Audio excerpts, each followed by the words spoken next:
Jalanan tidak dapat dilalui kendaraan sehingga diberlakukan kontraflow melalui jalur khusus Transjakarta di Jalan Gunung Sahari sisi kanan. Namun nampak beberapa kendaraan tinggi dan bus masih dapat melalui jalanan tersebut. Pemirsa, hujan sejak pagi mengakibatkan banjir di depan WTC Mangga 2 arah Senen sehingga jalanan lumpuh tidak dapat dilewati.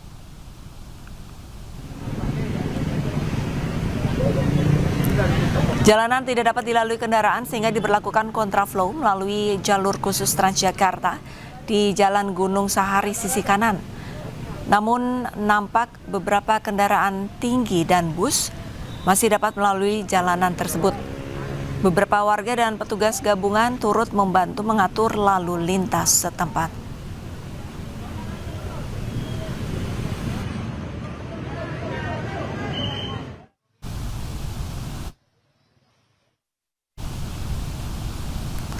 Sementara banjir juga kembali merendam perumahan warga di Kecamatan Cilincing, Jakarta Utara.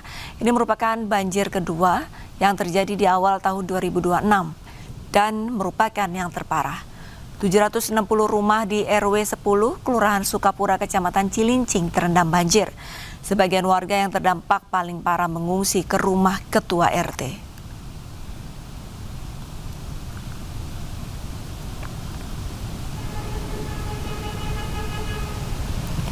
Ratusan ruko terdampak banjir di kawasan Jalan Boulevard Raya, Jakarta Utara dengan ketinggian air 30 hingga 40 cm. Tak hanya itu, setengah arus lalu lintas lumpuh akibat air yang belum juga surut. Namun sebagian jalan masih dapat dilewati oleh sejumlah kendaraan baik motor maupun mobil. Tidak sedikit kendaraan yang tak mampu melewati banjir mengalami mati mesin. Sebagian masyarakat harus mendorong kendaraan motor untuk melewati banjir.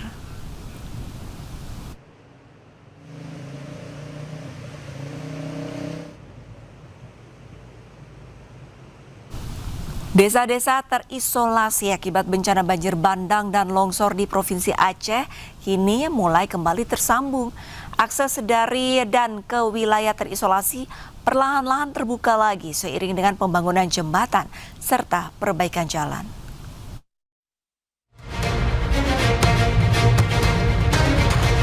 Pemerintah pusat, daerah, TNI, Polri, serta unsur terkait lainnya terus bekerja sama memulihkan daerah terdampak bencana banjir dan longsor Sumatera. Di jalan menuju Bandara Rembele di jalur Pantai Raya, Desa Bale Atu, Kabupaten Bener Meriah, Aceh, jembatan Baile sudah siap terpasang. Jalan yang sempat terputus total pun dibersihkan dengan bantuan alat berat.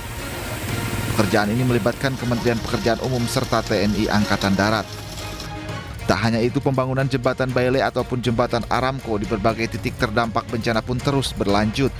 Di Desa Bener Pepanyi, Kecamatan Bener Kelipah, dan di Desa Alue Capli, Kabupaten Aceh Utara, pembangunan jembatan Aramco sudah memasuki tahap finalisasi.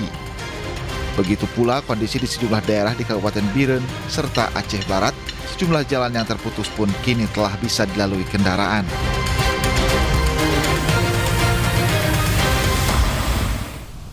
Banjir di Kabupaten Pekalongan, Jawa Tengah hingga kini masih belum surut. Petugas gabungan TNI Polri, BPBD, relawan, dan warga terus mengevakuasi warga terdampak.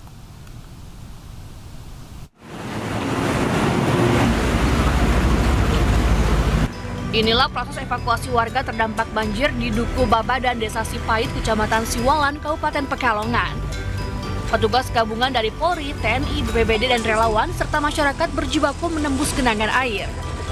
Dengan menggunakan perahu karet, warga dievakuasi ke posko pengungsian. Sejumlah warga lanjut usia dan anak-anak terpaksa digendong petugas karena air masih tinggi. Banjir merendam ratusan rumah dengan ketinggian 50 cm hingga lebih dari 1 meter.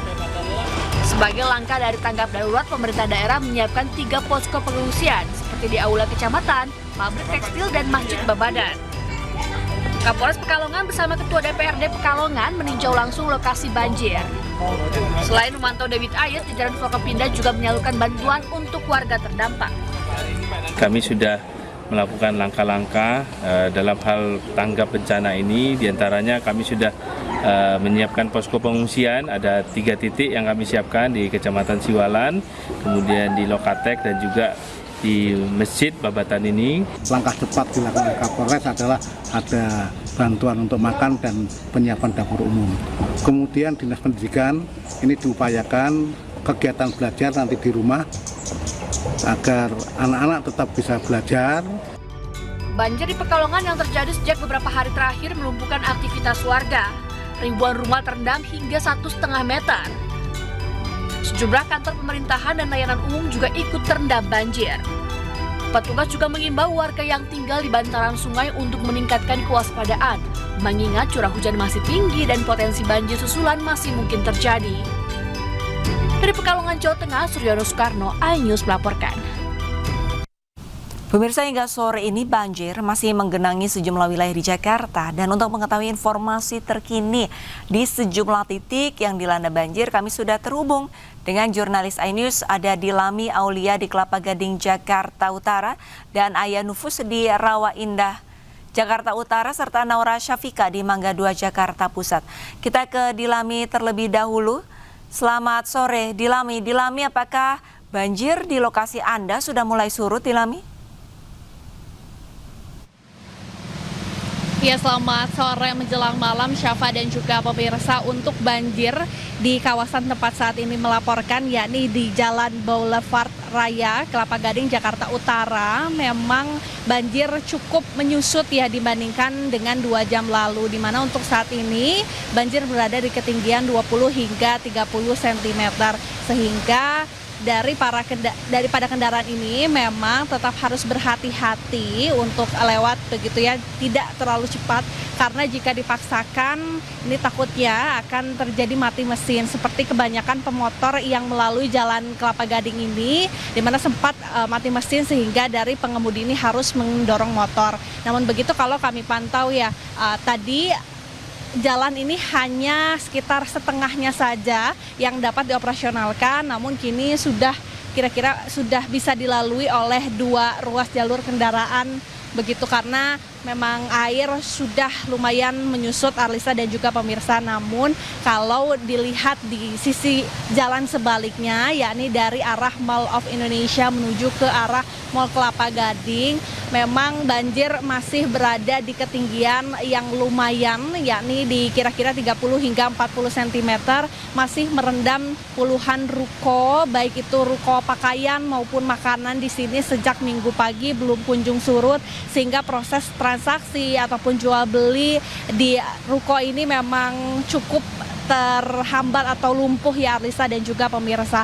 Selain itu, memang dari banjir ini lumayan lama menyusut. Kalau tadi kami pantau, drainase airnya ini cukup mampet, Arlisa dan juga pemirsa, dan kapasitas air ini tidak dapat lagi tertampung di drainase. Tadi juga dari pihak kepolisian atau Polres Jakarta Utara ini juga tadi memantau atau berpatroli ya di kawasan Jalan Boulevard ini. Tadi juga sudah membawa seperti perahu karet untuk antisipasi daripada masyarakat yang memang ingin beraktivitas ataupun memang ingin menyeberang ke arah sebaliknya begitu, Arlisa dan juga pemirsa ya. Namun kalau melihat kembali ini cuaca di sekitaran Kelapa Gading sudah membaik, artinya tidak ada hujan, dan kita harapkan untuk banjir di kawasan Kelapa Gading ini berangsur surut. Arlista. Baik, banjir sudah mulai surut dan cuaca sudah mulai bersahabat. Lantas seperti apa kondisi di Mangga 2, Jakarta Pusat? Naura, apakah banjir sudah mulai surut?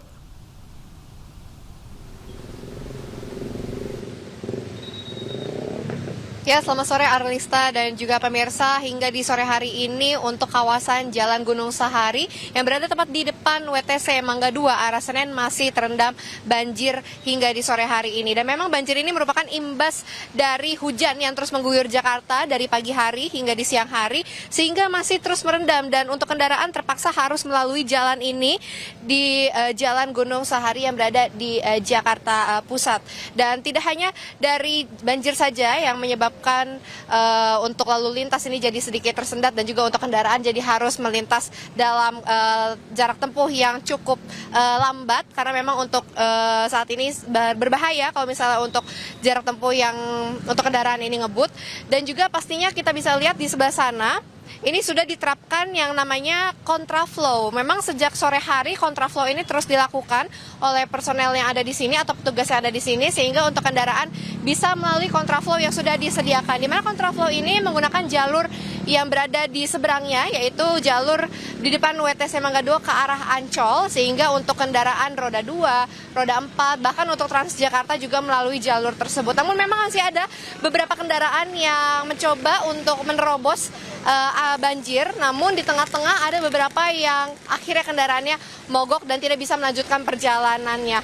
Dan memang seperti yang kita ketahui bersama, hingga di saat ini imbas hujan yang mengguyur Jakarta, ini ada sekiranya 23 ruas jalan di Jakarta yang terendam banjir. Namun hingga saat ini, hingga di sore hari ini, kami masih belum melihat adanya seperti penyedotan air ataupun juga perahu karet di sekitar lokasi ini, sehingga untuk warga juga masih terpaksa untuk melakukan aktivitas di tengah-tengah banjir saat ini. Dan juga pastinya kontraflow masih terus diterapkan, karena mengingat memang untuk jalanan ini yang berada di depan sana masih lumpuh atau tidak bisa untuk dilalui sejumlah kendaraan. Sementara itu, Arlista. Baik, terima kasih banyak laporannya Naura langsung dari Mangga 2, dan sebelumnya ada Dilami dari Jalan Boulevard Kelapa Gading. Selamat kembali bertugas rekan-rekan.